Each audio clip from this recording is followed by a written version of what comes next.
The year was 1897, and Harrington, Massachusetts was a town suspended between survival and despair.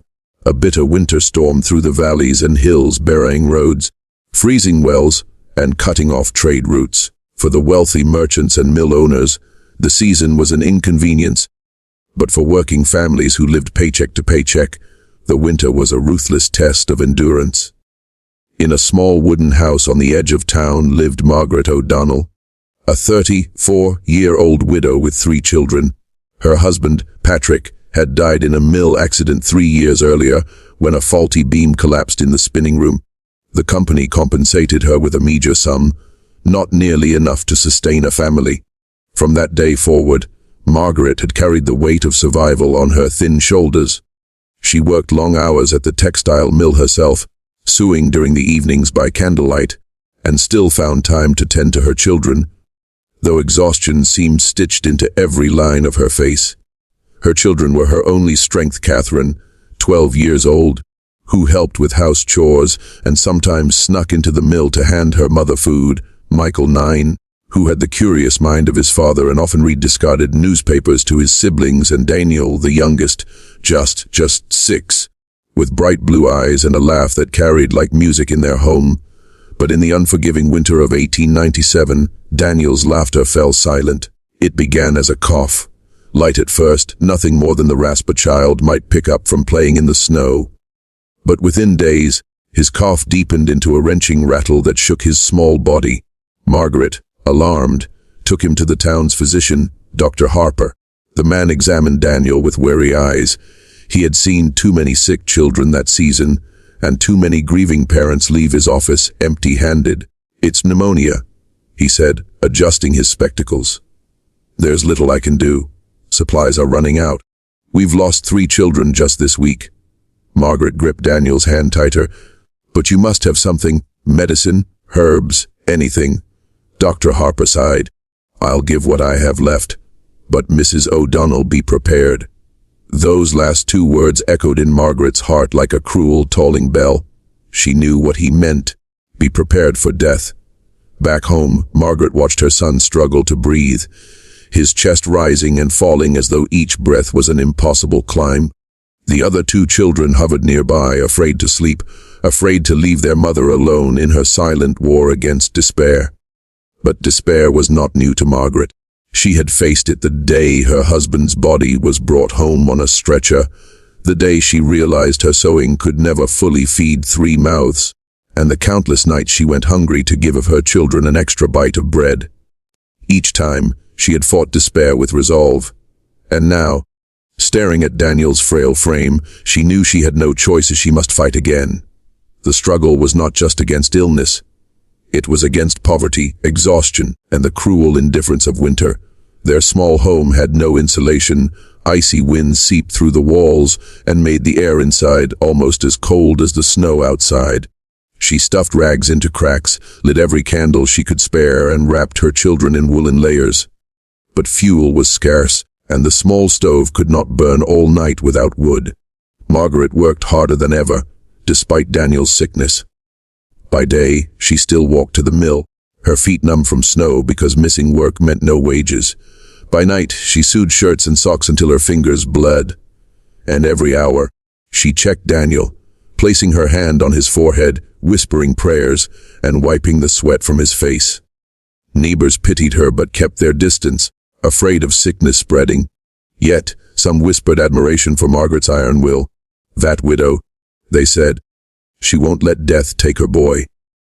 In a town where grief had become common, Margaret's fight was something rare, an act of rebellion against the inevitable. But rebellion came with sacrifice. Catherine, the eldest, often skipped meals to give her broth to Daniel. Michael chopped wood for neighbors in exchange for scraps of bread, sometimes cutting his small hands on the axe handle. They were children, yet winter forced them into burdens far beyond their years. At night, the family huddled close around Daniel's bed. The air smelled of boiled onions and vinegar. Margaret's desperate attempt at a home remedy she had read about in an old pamphlet. The children did not complain. They listened to the storm outside, to the moaning of the wind against the house, and to their mother's quiet voice, steady as stone. We will not give in. Do you hear me? Not while I breathe." Her words were not only for Daniel, but for all of them. For Catherine, who carried the duties of a grown woman, for Michael, who longed for warmth and books instead of endless work, and for herself, whose tired heart needed to believe that one act of love could keep death at bay. The weeks dragged on, each day blending into another. Food supplies dwindled, the doctor did not return, and Daniel's fever flared and subsided like a cruel game. Yet, through it all, Margaret's fight never broke. She invented small ways to keep Daniel warm, wrapping heated stones in cloth and placing them near his feet, keeping a constant fire of determination alive even when the stove grew cold. Harrington itself was drowning in grief that winter. Coffins lined the churchyard. Funerals became so frequent that the church bells seemed to ring every other day. But in the O'Donnell home, though poverty and fear pressed heavily, one mother's resolve stood like a shield. By February, whispers began to circulate Daniel was still alive. Families who had lost their children looked with wonder at Margaret's small house on the hill. "That woman," they said, "is holding death back with her bare hands." And in truth she was. Margaret O'Donnell was no doctor, no scholar, and no miracle worker. She was only a mother. But in the winter of 1897, in a town crushed by sickness and despair, her struggle became something larger than survival. It became the seed of hope. For while Daniel still lay weak in bed, Harrington itself began to notice if one mother could stand against death, perhaps others could, too. When Dr. Harper left the O'Donnell home that cold January evening of 1897, Margaret sat at Daniel's bedside with her hands trembling, not from the cold, but from the weight of the doctor's words. "Be prepared." They were not instructions, they were a sentence. A quiet admission that medicine had run out, that hope had run out, that Daniel's life was already being written in past tense. Margaret looked at her son's flushed face. His breathing rattled like a broken bellows. His little hands, once so full of energy, now lay limp against the quilt. Every part of her wanted to collapse, to weep into the bedsheets and surrender to grief as so many others in Harrington had already done. But another part of her, stronger, fiercer, rose up in defiance. "No," she whispered aloud.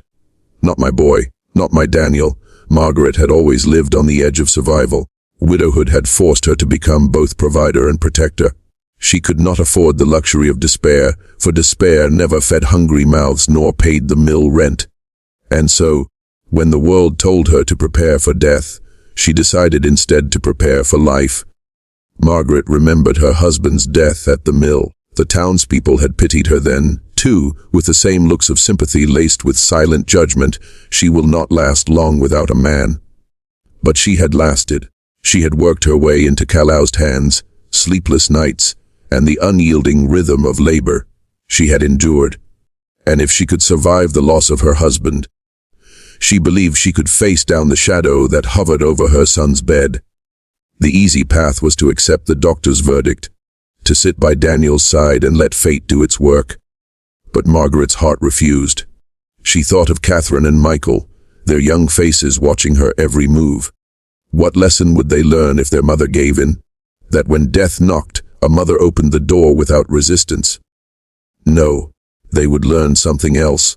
That when death came, you barred the door, braced it with every ounce of strength, and fought for every breath left in your child's body. Margaret did not own books on medicine, but she owned curiosity. That very night, after ensuring Daniel was warm, she rummaged through a small chest where she kept old pamphlets and leaflets, remnants given to her years ago by a school teacher neighbor. Among them were articles about herbal remedies, treatments for coughs, and age-old advice passed down through generations. By candlelight, she read with desperate focus. Words blurred from her tired eyes, but she forced herself to absorb every line. Onion poultices, honey mixed with vinegar, warm compresses, fresh air balanced with warmth. They were not cures in the strictest sense, but they were tools, and tools were better than surrender. The next day, after her shift at the mill, Margaret sought out the older women in town, widows, healers, and grandmothers who remembered remedies from Ireland, Scotland, and the old countryside. Some offered dried herbs, others shared recipes for syrups made of ginger and honey. One elderly woman pressed Margaret's hand and said, "Child, death is stubborn, but a mother's will can be more stubborn still."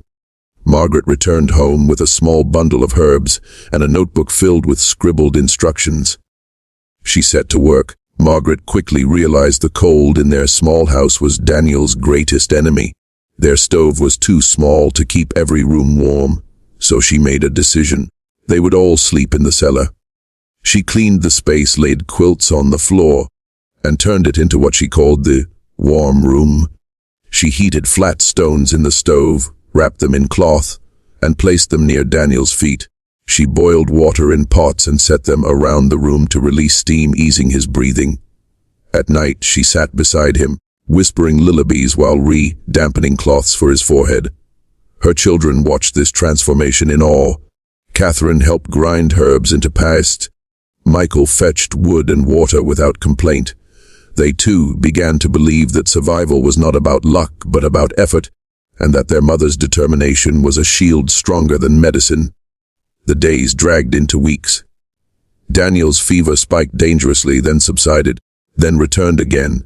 Each time Margaret's resolve deepened. She celebrated small victories: a night when his cough grew lighter, a morning when he asked for broth, an hour when his breathing eased. Every setback was met not with despair but with redoubled effort. "We are not finished yet," she told Catherine and Michael each time they looked worried. "We are still fighting." The neighbors noticed. Some began visiting, not with condolences but with curiosity. "What are you doing for him?" they asked. Margaret, though exhausted, shared freely. "Keep them warm, keep them fed, keep them hopeful," she repeated. Soon, families around Harrington began to copy her warm room idea, creating makeshift sick rooms of their own. It was then Margaret realized that her refusal to give in had grown beyond her own household. She was not just fighting for Daniel anymore. She was teaching an entire town that resistance to despair could spread like fire in the cold. One evening, as Daniel slept more peacefully than he had in weeks, Margaret sat by the dim glow of the oil lamp. Catherine leaned against her shoulder, whispering, "Mama, why do you never stop?" Margaret kissed her daughter's forehead and replied, "Because if I stop, then he stops. If I give in, then death wins. And I made a promise the day you were born that I would not let death take you without a fight." Those words became a silent covenant between her and her children, a vow that her love, though wary, would always rise higher than fear. By mid-February, Daniel's condition was still precarious, but he was alive when so many others were not. His small chest still rose and fell, each breath a testimony to Margaret's refusal. What Margaret had done was not miraculous in the sense of magic. She had not cured her son with a potion nor called down divine intervention. She had simply refused to give up, and in that refusal she discovered strength she never knew she possessed. The town of Harrington began to call her methods unusual, even radical, but no one could deny the results. Families whispered her name with respect. Some even began saying, "If Margaret O'Donnell can keep her boy alive, then maybe we can keep ours too." And so, what began as a mother's desperate defiance became something greater, a movement of resilience. Margaret's refusal to give in was not about medicine alone. It was about faith, in her hands, in her knowledge, in her role as a mother. It was about showing her children that love armed with determination could stare death in the face and say, "Not today." And in that dark winter of 1897, when Harrington seemed surrounded by graves and sorrow, Margaret's refusal lit a flame of hope that refused to die. By late January of 1897, the O'Donnell home had become a battleground. Pneumonia raged in Daniel's frail little body, and the bitter Massachusetts winter showed no mercy. The walls of the small wooden house leaked icy drafts, and the single iron stove in the kitchen sputtered more smoke than heat. Margaret knew that if she could not shield her son from the cold, all her efforts would crumble. That realization came one night as she sat with Daniel, listening to his chest rattle with every breath. His skin burned with fever, yet his fingers were chilled to the bone. Margaret pressed her palm against the icy wall and whispered, "This house is killing him." She thought back to the advice of an old widow she'd spoken to in town. "Cold is death's closest friend. Keep him warm, child. warmer than you think possible. The words lingered in her mind until they crystallized into a plan. If the house was too large and too drafty, she would build her son a new world within it, one small enough to control. The very next morning, Margaret took action. After returning from her mill shift, she gathered her children and said, "We're moving downstairs." Catherine and Michael looked at her in confusion. "But, Mama," Catherine protested, "the cellar's for storage." "Not anymore," Margaret replied. "It's going to be Daniel's room. Our warm room." She carried Daniel's thin body gently in her arms, wrapping him in blankets, and brought him down the creaking wooden steps to the cellar. The cellar was dim, damp, and smelled faintly of earth, but it was easier to keep warm. It had no windows for icy drafts to creep through, and the low ceiling held heat longer. Margaret set to work transforming it. She swept the dirt floor clean, laid down old quilts, and dragged Daniel's small bed into the corner closest to the chimney wall, where some warmth seeped through from the stove upstairs.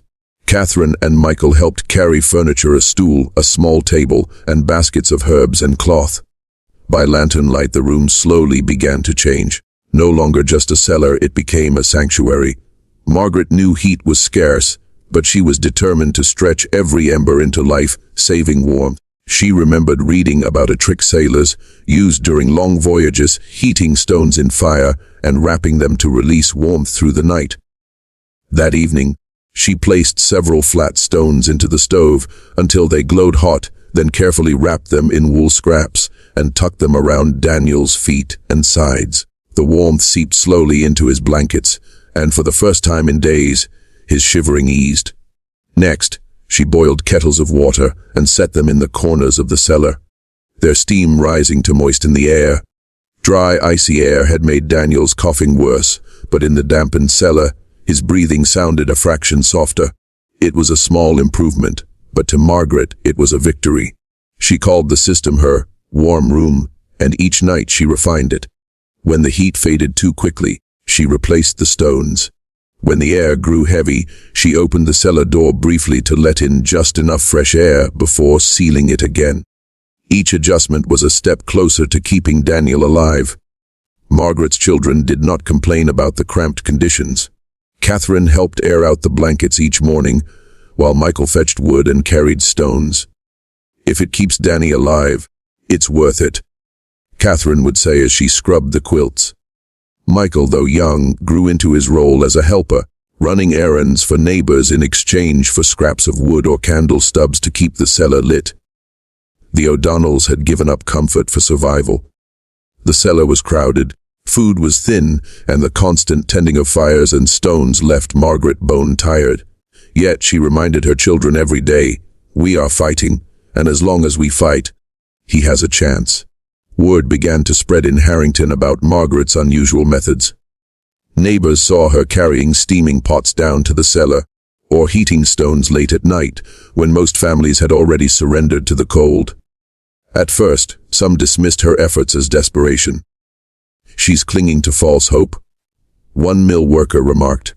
But others grew curious, especially when they noticed that while funerals filled the churchyard, Daniel O'Donnell still lived.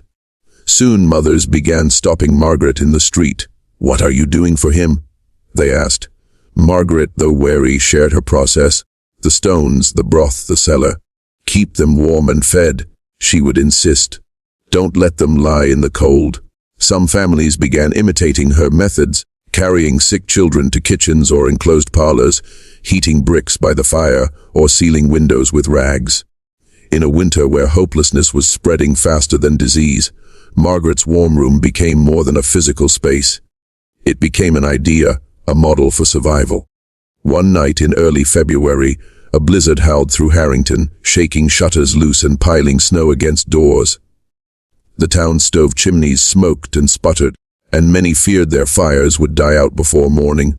In the O'Donnell cellar, the storm's roar sounded distant. Margaret had prepared ahead, heating extra stones and stacking wood. When the wind nearly smothered the upstairs fire, she and Michael rushed to relight it, their hands stiff with cold. The family worked through the night, keeping the cellar's fragile warmth alive. Daniel's fever spiked during the storm, his small body drenched in sweat. Margaret held his hand tightly, whispering, "You are not leaving me tonight. Not while we have this room."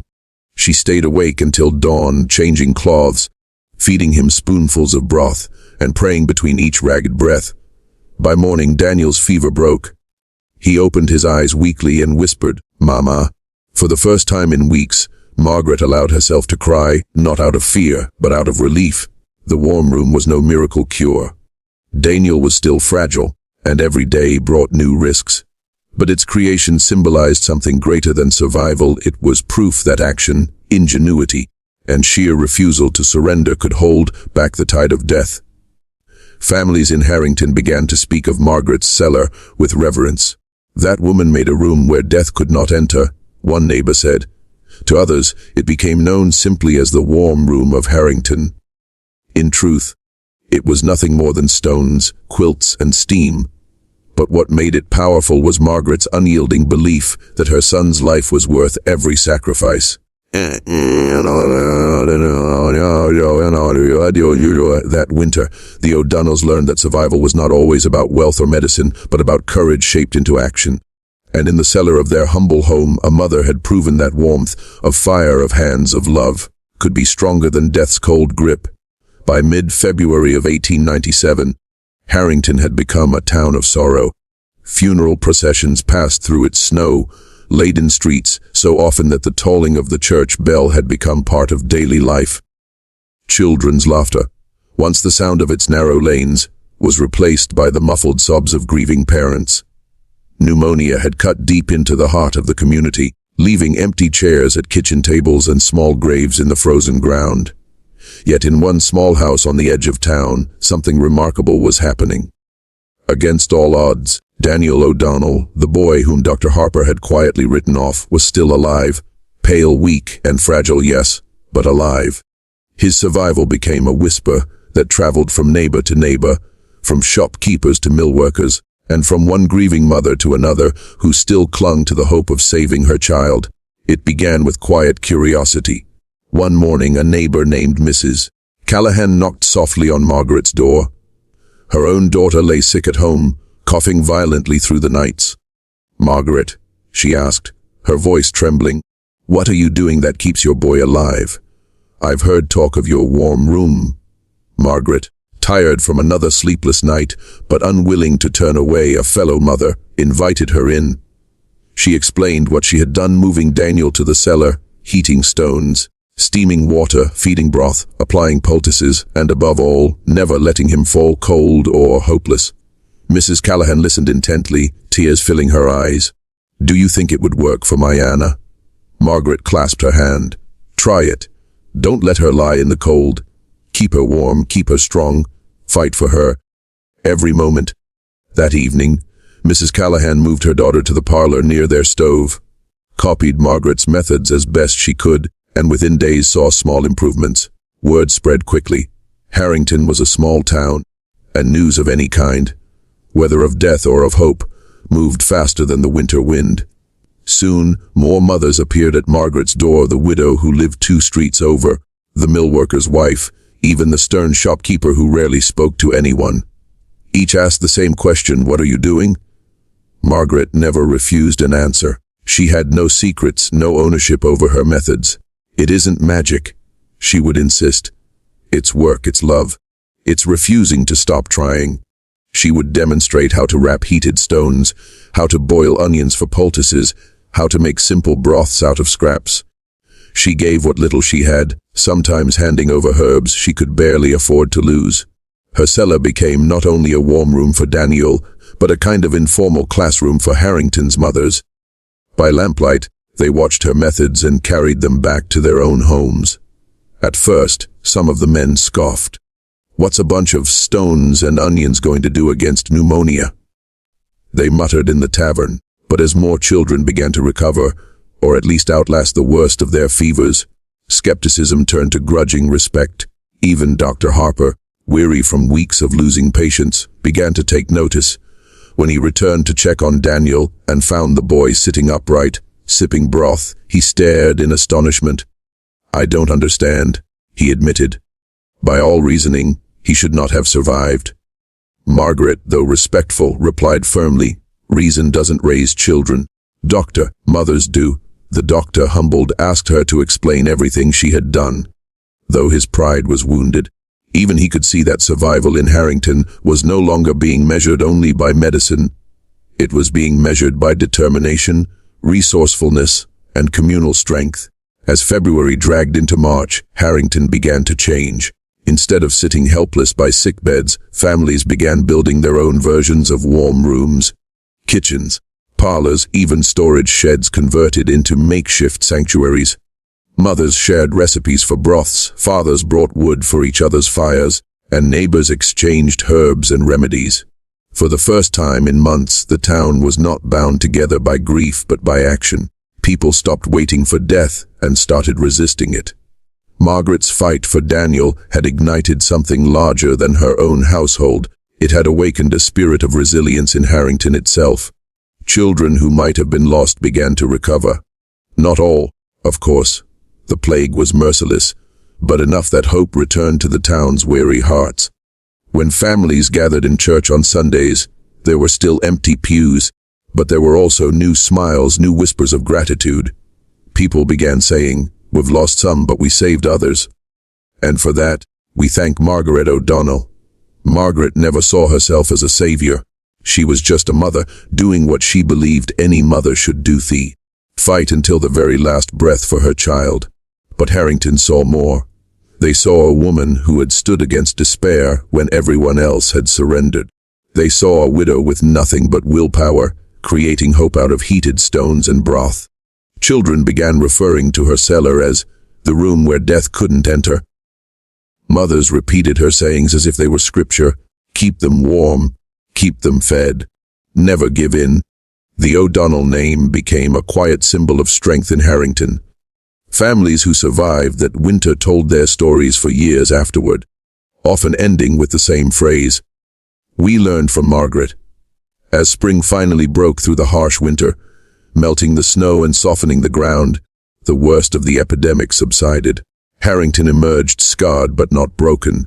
Many families mourned their losses, but many more rejoiced at the lives preserved. Margaret's warm room had not cured disease, but it had changed a community. It had taught Harrington that in times of crisis, despair was as deadly as illness, and that hope, multiplied through action, could be a force stronger than medicine. In later years, when Daniel grew into a young man, neighbors would still point at him with a mixture of wonder and gratitude. "That boy," they would say, "is proof of what his mother gave us all, the courage to fight."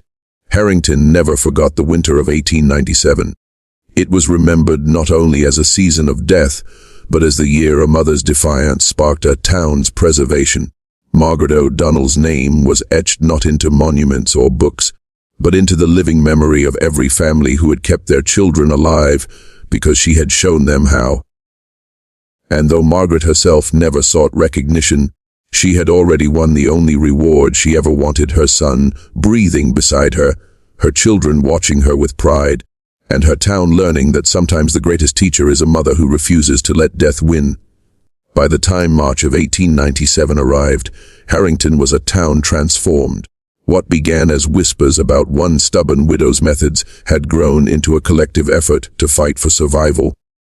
The harsh winter still clung to the town, but something stronger than the frost now lingered in its streets: hope.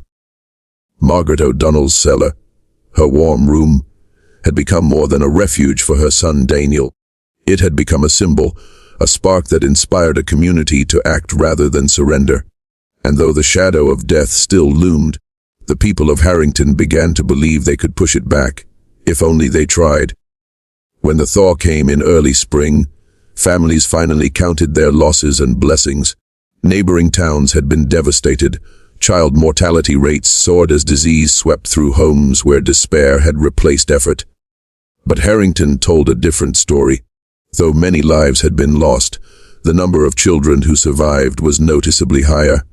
Word spread quickly: Harrington had done something unusual. The church records revealed it clearly: far fewer burials than anyone expected, and though no official report named Margaret, everyone in town knew the truth. Her defiance had preserved not just one life, but many. Her neighbors began to call it the Harrington Preservation. The name carried a kind of reverence, as if the town itself had been spared from annihilation through the stubborn will of one woman. Daniel's battle was far from over. Even as the snow melted, he remained weak, his cough lingering, his steps uncertain. Yet every breath he drew was a victory. Margaret continued to nurse him with the same vigilance as before, feeding him broth, keeping him bundled, and watching over him as if each moment mattered more than the last. When he finally walked outside one April afternoon, the neighbors gathered to see him. The boy who had been given no chance was now standing in the pale spring sun, his mother's hand clasped tightly around his own. He was thinner, quieter, but alive, and in his survival, Harrington found its clearest proof that life could be preserved when people refused to give up. The preservation of life was not only in the numbers, it was in the spirit of Harrington. The town, once paralyzed by grief, discovered the strength of collective action. Families shared firewood, exchanged remedies, and checked on one another. The old belief that survival was a matter of luck gave way to a new understanding. Survival was something people built together, through effort, sacrifice, and unity. The mill workers who had once scoffed at Margaret's superstitions now sent their wives to her for advice. Mothers who had once cried silently at their children's bedsides now found themselves kneeling in kitchens, heating stones, whispering the same words Margaret had spoken to her children: "We will not give in." It was not just lives that had been preserved. It was dignity, community, and faith in human resilience. Margaret never sought credit. She never called herself a healer or expected thanks. When neighbors praised her, she shrugged and said, "I did only what any mother would do." But the town knew better. They understood that without her example, many might have surrendered too soon. Dr. Harper, once resigned to the season's cruel toll, spoke openly about her impact. "I may have studied medicine," he admitted one Sunday after church, "but Mrs. O'Donnell taught us something greater than medicine. She taught us persistence." Though it stung his pride, the doctor acknowledged that survival had been a partnership between knowledge and determination. And in that partnership, Margaret had been the leader. As the seasons changed, Harrington carried Margaret's lessons forward. Families no longer waited passively for sickness to take its course. They acted, ventilating rooms, nourishing their children, keeping them warm and encouraging one another. What had once been considered old wives' tales were now embraced as practical wisdom. The Harrington Preservation became part of the town's identity, passed down in stories to younger generations. Mothers told their daughters, "Remember the winter of '97. Remember how Margaret O'Donnell fought. That is how you keep a family alive." Even those who had lost children found comfort in knowing that their suffering had not been in vain, that it had given rise to new practices that would protect others. For Margaret, triumph was never about recognition, it was about the faces of her children. Catherine, her eldest, had grown into a young woman far beyond her years, carrying herself with pride for the role she had played in keeping the household afloat. Michael, still boyish but tougher than before, no longer feared hard work. He had learned that sacrifice could save lives. And Daniel, though scarred by illness, was a living reminder of why Margaret had fought so fiercely. On evenings when the children gathered around the small kitchen table, Margaret often sat quietly, watching them with a mix of exhaustion and gratitude. They did not fully grasp the depth of her sacrifices, but one day they would. For now, she was content knowing they were alive. The preservation of life was more than survival through a single winter. It was the preservation of values, courage, love, resilience, that would echo long after the snow of 1897 had melted. Harrington had been tested by one of the cruelest seasons in memory, and though it bore scars, it emerged stronger, wiser, and more united.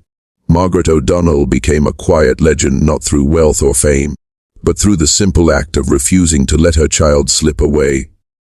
Her story was proof that sometimes the greatest battles are fought not with swords or speeches, but with heated stones, bowls of broth, and a mother's unwavering will. Years later, long after Daniel had grown into a man and Harrington had moved past the shadow of that brutal winter, people still spoke of the preservation. "Do you remember the winter of '97? They would ask, and inevitably, someone would answer, "Yes." The winter when a mother stopped death at her doorstep. It became a part of Harrington's identity, a tale of endurance that parents passed to children and children to grandchildren. The preservation of life was no longer just about statistics or survival. It was about the lesson that when faced with despair, one person's refusal to surrender can protect many. And at the heart of that lesson stood Margaret O'Donnell, the mother who had turned a cold cellar into a fortress of warmth and shown a town that life, once preserved, could inspire generations to come. The story of Harrington in 1897 did not end with the melting snow or even with the survival of Margaret O'Donnell's children. What Margaret created that winter lived far beyond her lifetime, shaping not only the small town of Harrington, but inspiring those who heard the story in the decades that followed. It became more than just the memory of one woman's struggle. It became a lesson passed on, a symbol of what ordinary people can do in extraordinary circumstances. In the years after the harsh winter, Harrington became known as a town that had defied despair. Visitors often heard locals talk about the Harrington Preservation. What was once a desperate act of survival became a point of pride, retold at church gatherings, town fairs, and around family hearths. Children grew up hearing the tale of the widow who refused to surrender her son to death. They heard how she built the warm room, how she shared broth with neighbors, how her defiance inspired a community. These stories were not told as mere history, but as moral lessons. Parents repeated them to their children with the same tone reserved for parables. When life seems impossible, remember Margaret O'Donnell. The tale became woven into Harrington's traditions, as enduring as the church bells or the harvest festival. Margaret herself never sought recognition, but her children ensured that her sacrifices were not forgotten. Catherine, the eldest, often recounted the winter of '97 to her own children, emphasizing her mother's courage and resourcefulness. She reminded them that survival was never guaranteed, but could be fought for with determination.